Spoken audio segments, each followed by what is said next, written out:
What's going on, guys? I'm GetGotBangbang, and I'm back playing a game called The Uncle Who Works for Nintendo. I found it on itch.io. I think it's a horror game. It's a text-based horror game. This game makes extensive use of sound. Play with headphones for the best experience. Occasionally, it might take control of your browser. It's a little terrifying. It is not optimized for mobile. For content and trigger warnings, click here. Headphones. Got it. Alright, let's get into it then. A lot of reading. My throat is going to be dry by the end of this. You are 11 years old. What is your best friend's name? Well, I have two friends in real life, and their names are up here. So we're going to go with good old Dave. What's up, Dave? Your best friend Dave has invited you to a sleepover at his house this weekend. You've been friends since the first grade, so asking your mom is basically only a formality. Okay, I guess. Gotta ask mom. You've never confirmed this, but you suspect the babysitter may charge extra when there are two kids.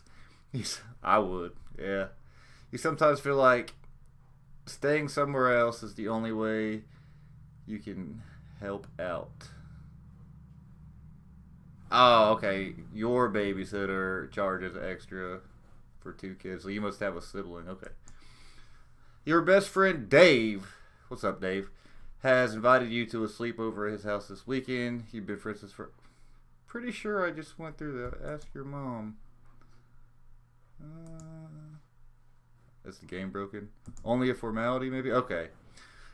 On Friday night, you were home for only a few hours, long enough to pack, get in a fight with your younger sister, pack some more, and watch some TV. Yay, TV. At 6 sharp, you're standing on the sidewalk outside Dave's house while your mom idles in her car nearby. She leans out the window to you. Oh, God. Let's see if I can do a voice. You behave yourself, okay? She asks, as always. I'll be at work, but if anything happens, you call me. I'm not going to be a little dick. Normally, I think when I was younger, I was probably a little dick, but I'm going to be a good kid and just say, yes, Mom. I'll pick you up tomorrow at 3, she says, again as usual. But then she pauses, looking up at the sky, which has been overcast throughout the day. If you play outside, she adds, be careful, it's probably going to rain. Oh, I'm going to give my mom a kiss goodbye. Yeah, we're going to give mom a kiss goodbye. After you part, your mom drives down the street, disappearing around the corner. That sounds like foreshadowing, like something probably happened to his mom. You turn back to Dave's house. The lights inside are glowing warmly. You can see Dave waving at you from his bedroom on the second floor. Oh. It is 6 o'clock p.m. Dave's mom meets you just inside. Hello! Hi. She says, dinner will be ready in just a few minutes, but you can drop stuff off in the den. You and Dave are camping out there tonight. A den camp? That sounds pretty cool. Cool! You drop your sleeping bag and overnight bags in the corner. How many bags do you have for one night? Overnight bags in the corner of the den, and then pause to take a look around. Behind the couch, a grandfather clock is ticking softly.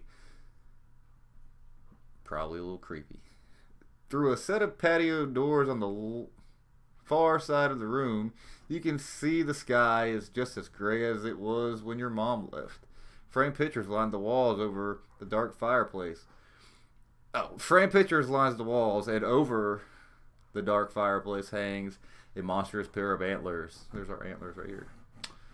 From a book that Dave, what's up, Dave? Dave's dad shot years ago. And of course, there's a big screen TV. I don't see. Oh, that TV can't even fit on the screen, damn. What's that, like 60, 70 inches? I don't know. Sometimes it makes you uncomfortable how much nicer Dave's house is than yours. Oh no, you should be jealous of Dave. You drop your sleeping and overnight bags in the corner of the den and then pause to take a look around. Behind the couch, just a glim. Okay. Alright, so it just repeated that. Dave entered the room while you weren't paying attention, and he now stands in the doorway smiling expectantly. Are you ready for dinner? He asks. Let's be excited. We're excited. We're hanging out with our best friend Dave. We'll play some Xbox, a little bit of COD. Gotta kill some, some squeakers, and then we are going to have a great night. Yeah! Dinner passes quickly. Tonight's meal is spaghetti and meatballs. I want spaghetti and meatballs now. One of Dave's, what's up, Dave? Dave's favorite meals, as his mother points out, while piling a helping on your plate. Dave's father cracks a beer. You trying to party, bro? You can't outdrink me. I'll drink you on the table. Okay, so Dave, what's up, Dave? Dave's father cracks a beer and joyfully interrogates you about how much trouble you and Dave are getting into at school. A lot, Dad. A lot, Dave's dad. I hear... Okay, it's barking. There's some barking. I don't know if you guys can hear it. I don't know. There is barking now. Dessert is heaping bowls of ice cream drizzled in chocolate sauce. You can't even finish yours. The grandfather clock... that damn granddad. The grandfather clock and the dim chimes. Oh, fuck, that's creepy. That would scare the hell out of me. I never want a grandfather clock in my house. That'd be way too loud. You go along now, says Dave's mom. What's up, Dave? Smiling from her side of the table. We'll clean up in here. Let's go get the TV ready. Says, I told you, Xbox. We're playing Xbox all night. Nothing bad is going to happen. Nothing scary is going to happen. The two of you leave the dining room and head upstairs. Upstairs. That's a creepy fucking background. Dave's room is immense. You stay in the den because the TV is larger there, but there's a sizable one here, flush with the wall opposite the full-size bed. We'll take the 64 down first, says Dave's, heading towards the TV and opening the entertainment center cabinet. Oh, they got a 64? I've got a Super Nintendo. I'll trade. No, I like my Super Nintendo. It's better. I need to get a 64, though. So apparently we're somewhere in the... what, like early 2000s? Maybe late 90s, early 2000s. I can't remember when the 64 came out. I didn't have one. It's his prerogative, of course. He gets to choose what you play first, usually. But as Dave begins unhooking the cords of the N64 from the TV, you catch sight of the other things he has in there. Uh-oh. It's dead bodies, isn't it? Dave's got some dead bodies. All the major stuff. An old Super Nintendo, a PlayStation, a Dreamcast. Dave might need to be a Let's Player. Dave should try that. But some other things too. Things you don't really recognize. A large black box with green highlights. A smaller purple one. A strange white and yellow tower with what looks like gloves resting on hooks on either side. A compact white cone. I want to... What are those? Dave looks to the clutter in the cabinet. Oh yeah, he says. They're pretty cool. I can't show them to you though. They're still secret. I promised my uncle. Of course you suddenly remember his uncle. The uncle who works for Nintendo.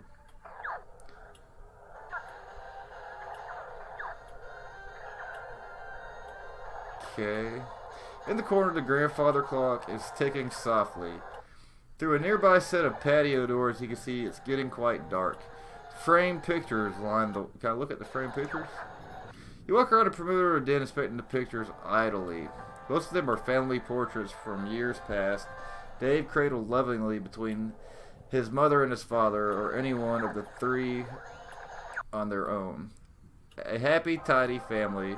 Look for pictures of Dave's uncle. You don't find any, not one. The only pictures here are of Dave and his parents. You don't know why, but that makes you feel uneasy. Time passes. In the corner, the grandfather clock is ticking softly. Through a nearby set of patio doors, you see it's getting quite dark. Framed pictures line the wall. Okay. Dave is parked in front of the large TV playing something on the Nintendo 64.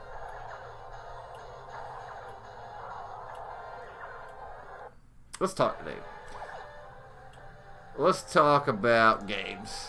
You bring up the subject of fighting games, and very quickly you and Dave are involved in a slow-moving, not very serious argument about whether they are fun to play or not. I hate fighting games. I'm terrible at them. Button combinations, I'm not that quick. I do not have the finger dexterity for fighting games, or any games. The clock chimes. You are in the den. Okay, so that wasn't the right choice. Let's turn down the game audio just a little bit, because it seems like it might be a little loud. I don't know. So we talked to Dave. Let's go to the kitchen.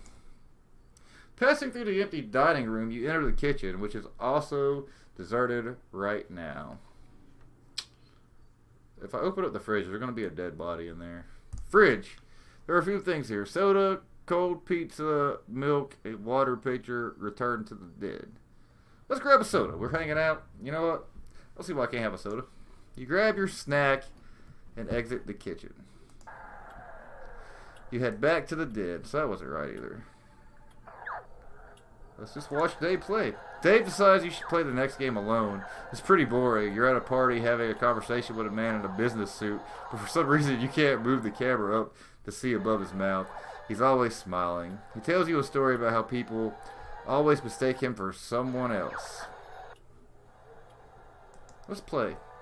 This game is kind of spooky. Your character just has a flashlight and is running around in some underground tunnels. Occasionally you hear what sounds like digging. You don't like it. Dave is watching you and seems to be amused by how uncomfortable you are. You don't say anything, so you don't look weak. You play for a while, even though there doesn't seem to be an ending. Dave's mother bustles into the room holding a large ceramic bowl filled with popcorn in her arms. "How you kids doing?" she asks. Yeah, if you know, I live in North Carolina, so it'd be, "How y'all kids doing?" she asks. "Good," says Dave, his eyes not moving from the television. "I hope you're having fun," says Dave's mom. "Here's some popcorn, extra butter."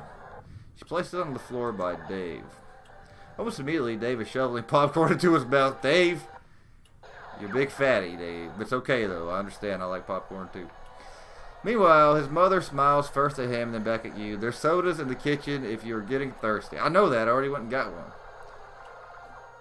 "And some pizza from the other night if you get home." Oh, I wonder if I was supposed to do this in a certain order. Maybe I should have... let's just thank you. Let's say thank you. She looks at Dave. "Your father's gone to bed. I'll be there soon myself. I want you two to keep it quiet, alright?" "Yes, Mom," Dave says tiredly. "Oh, and before I forget," she adds, "your uncle called. He suddenly has some business here in town tomorrow, but he's driving in early. He'll be here around midnight." For the first time, Dave stops playing his game, stops eating popcorn, and turns to look at his mother. "Okay," he says. "I want you two to welcome him in. He'll be very tired and very hungry, so offer him something to eat before he goes to bed." "Okay, Mom. Good night, kids." And with that, she's gone. In the corner, the grandfather clock is ticking softly through a nearby set of patio doors. You see it's fully dark outside. Framed pictures line the wall. Dave is parked in front of the large TV playing something on the Nintendo 64. There is a bowl of popcorn on the floor. So I've been to the kitchen. I've talked to Dave. I've watched Dave play, I think. I played. Let's ask about the visit. So why is your uncle coming?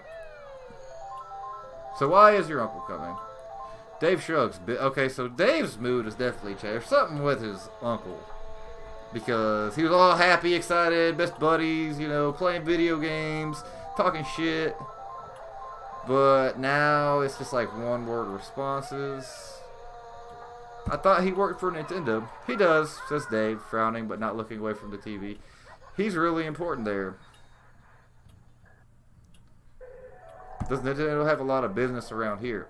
"Why else would my uncle be coming?" Dave asked, as if you're asked the dumbest question in the world. I'm excited. I want to see somebody who works for Nintendo." "Well, it's cool he works for Nintendo." "Yeah," agrees Dave. "I think you'll like him." Let's just drop the subject. Let's go to the bathroom. You head to the bathroom down the hall from the den. There's a shower, a linen closet, and a toilet. You go to the bathroom and wash your hands. Are you done here? Is somebody asking me that? A linen closet. It's a linen closet filled with large fluffy towels and washcloths. You're not sure why you looked in here. What about shower? The shower is pristinely clean. Okay. Let's go back. You head back to the den. In the corner, grandfather clock. It's 9:30. Ooh. So every time I see grandfather clock, I can check the time. Am I supposed to be doing something? Maybe I'm supposed to be doing something by midnight. I'm not quite sure. It's kind of a... Not really a whole lot of directions on what to do or what the goal is. We're just clicking random red words right now. Alright. Frame pictures line the wall. I've already looked at the pictures. Dave is parked in front of a large display. Something. There's a bowl of popcorn. Let's check out that bowl of popcorn. You grab a handful of popcorn. It's buttery and delicious. It's still 9:30. Think about Dave's uncle. It began with Mew. The Pokemon Mew? Mew! That does not look like a Mew. That looks like a demon face.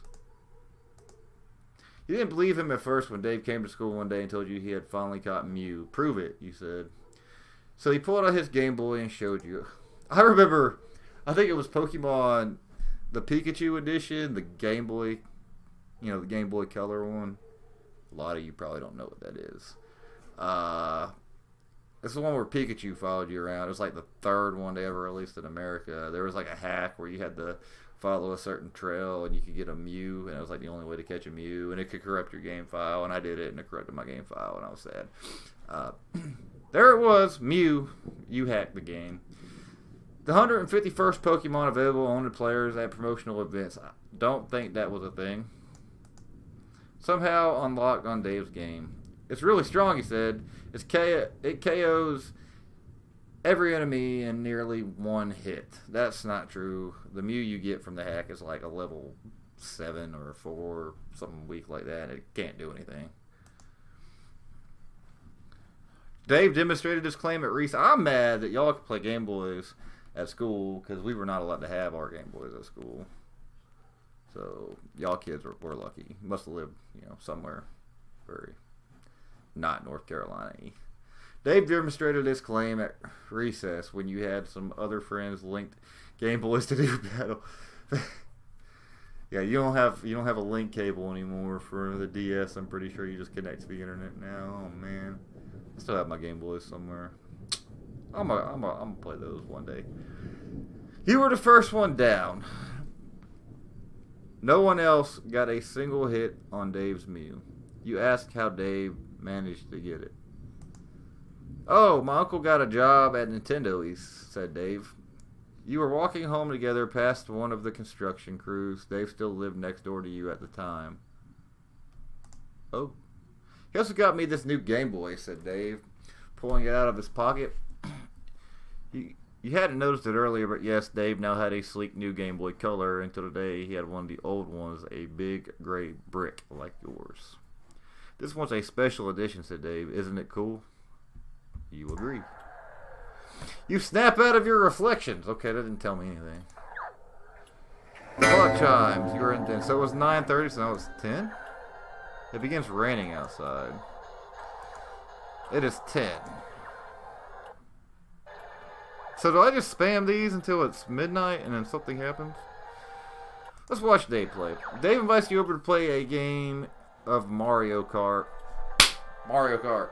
I can get on it. I beast mode some Mario Kart, guys. Alright. Dave wins every round pretty easily, and you start to feel like this was a mistake. He's just too competitive and frankly a lot better than you. Good game, he says, smirking. We're not gonna quit just because Dave's better than us at Mario Kart. See me in Halo, bro. What you know with the Xbox? Good game. Ready to try again, Dave asks you. Let's switch it up, you say. You've been playing for a while. The clock chimes. You are in the den. So is it 11 now? Man, it's getting really close to midnight. I don't know what to do. What if his uncle shows up and he's like freaky? Does the game end at midnight? Is it like a Five Nights at Freddy's thing where it just like kind of you go up in time until you hit 6, only it's midnight? And if I haven't done something, then I die? I don't know. In the corner, the grandfather clock is ticking softly. Oh yeah, it's 11. Through a nearby set of patio doors, you can see it's dark and rainy. Framed pictures line the walls. Did it change? You don't find any, not one. Time passes. It is 11:30, so I got 30 minutes till he gets here. What can I do that'll kill 30 minutes? Maybe I should go back to the kitchen. They did offer me a soda. I took one before she told me about it. Alright. I definitely don't want to eat the pizza because his mom said make sure you offer him something to eat. And the only thing there is cold pizza. So I'm going to drink some water. I'm going to be healthy. Drink some water. Grab your snack. Water is a great snack. Water is a great snack. And exit the kitchen. You head back to the den. The clock chimes. The grandfather clock chimes the hour as Dave suddenly looks up from the 64. It's time, he says. I mean, I still do kind of want to play video games because it's only midnight and it's a sleepover and I feel like we should play all night. But Dave is acting kind of weird, so let's tell him to stop being weird. Somebody, oh, fuck. That's him, says Dave, standing up. I should go let him in. As he leaves the den, you realize you could follow. But he really likes being scarce for a bit. Let's follow him. Talking continues persistently as you follow Dave to the front door of the house. Outside the pebble grass, Outside the pebbled glass in the front window, you can see a tall, dark shadow. Dave goes to the door, undoes the envelope, and cracks it open. You can come in. Jesus. Okay, that music. That's too much. You can come in, he says to whoever stands out there on the porch and looks over the shoulder at you. Sorry, he says, before you can ask what there's to be sorry about. The door slams open. Is that his face? God damn. Bad expression. Hello, child. Come closer, child. No more worries, child. I am hungry, child. No more worries, child. Hello, child. $ fear equals none. $ screaming equals cease. Stop it, child. Hello, child. Oh, okay. Did we just get sacrificed today? Undefined error.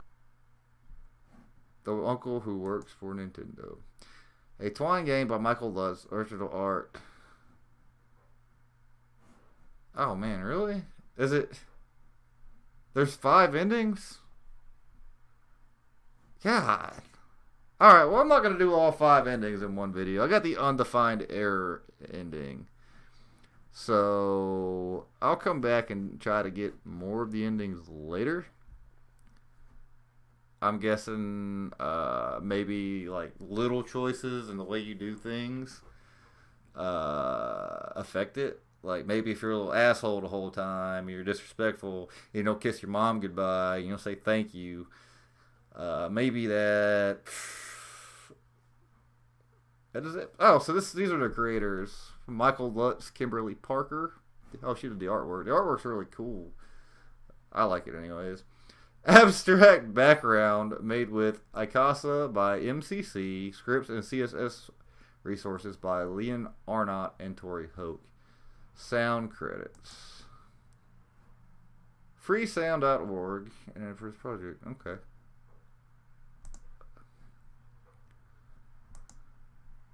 You met the uncle who works for Nintendo. I don't know if maybe search. Okay, so it's just oh, and you can continue. I'm not gonna continue. I'm gonna stop there because it's been like almost close to 30 minutes. So, all right, I'm gonna come back and play this game again. Try to get another one of the endings later.